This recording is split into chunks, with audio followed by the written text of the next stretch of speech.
उच्चतम न्यायालय ने खालिस्तान लिबरेशन फोर्स के आतंकवादी देविंदर पाल सिंह भुल्लर की मौत की सजा को रखा बरकरार। सजा को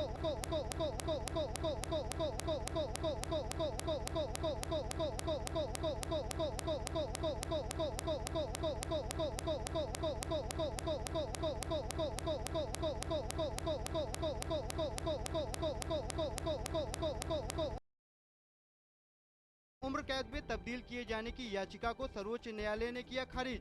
भुल्लर ने अपनी दया याचिका पर फैसले में देरी होने के आधार पर लगाई थी गुहार। भुल्लर की सजा का न्याय व्यवस्था से जुड़े लोगों ने व्यापक तौर पर किया स्वागत, कहा इसका असर अन्य मामलों पर भी होगा। भाजपा नेता बलबीर पुंज ने भुल्लर की सजा पर कहा कि हमें सुप्रीम कोर्ट के फैसले का करना चाहिए स्वागत। कहा लोकतांत्रिक देश में देश विरोधी कार्यों के लिए किसी को नहीं मिलनी चाहिए राहत। पंजाब कांग्रेस अध्यक्ष प्रताप सिंह बाजवा ने भी फैसले का किया स्वागत। इंदिरा गांधी राष्ट्रीय मुक्त विश्वविद्यालय के 26वें दीक्षांत समारोह को संबोधित करते हुए राष्ट्रपति प्रणब मुखर्जी ने कहा कि बदलती परिस्थितियों में ज्ञान प्राप्त करने वालों की संख्या तेजी से बढ़ी है। उन्होंने कहा कि 11वीं पंचवर्षीय योजना के दौरान देश में उच्च शिक्षा संस्थाओं की संख्या बढ़ी है, लेकिन अभी मांग पूरी नहीं हुई है। फिल्म अभिनेता प्राण को सिने जगत में अतुलनीय योगदान के लिए दादा साहेब फाल्के पुरस्कार से किया गया सम्मानित। प्राण ने अपने अभिनय से भारतीय दर्शकों के दिलों पर लंबे समय तक किया राज। भाकपा ने ओडिशा में अमेरिकी कोरियाई कंपनी पास्को को केंद्र और राज्य सरकार द्वारा जमीन आवंटन के मामले में पुनर्विचार करने की मांग।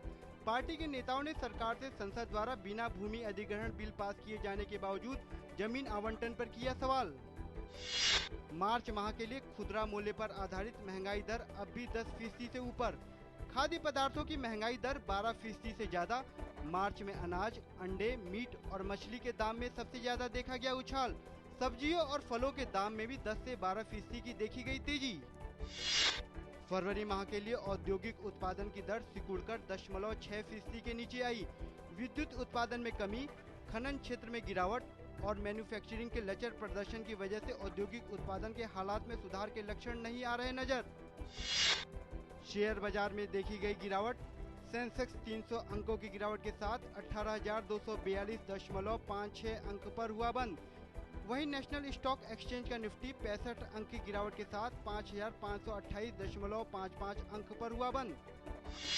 आतंकवादी संगठन अल कायदा ने इराक में गत सप्ताह 48 सीरियाई सैनिकों और कर्मचारियों के मारे जाने की जिम्मेदारी ली है। पिछले सप्ताह इराक के अनबार प्रांत में प्रवेश करने पर सीरिया के नागरिकों के एक दल पर अज्ञात बंदूकधारियों ने हमला कर दिया था। अमेरिकी सीनेट में पिस्तौल की खरीदारी से संबंधी पाबंदियों और नियंत्रण का दायरा बढ़ाने के प्रस्ताव पर चल रही है बहस। पिछले 19 सालों में इस तरह के प्रस्ताव पर पहली बार गंभीरता से हो रही है चर्चा।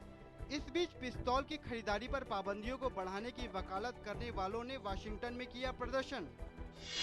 साल के पहले मेजर अगास्ता मास्टर्स में स्पेन के सर्जियो गार्सिया और ऑस्ट्रेलिया के मार्क लेशमैन संयुक्त रूप से शीर्ष पर मौजूद हैं। वहीं दुनिया के नंबर 1 गोल्फर और टूर्नामेंट जीतने के प्रबल दावेदार टाइगर वुड्स उनसे 4 शॉट पीछे हैं।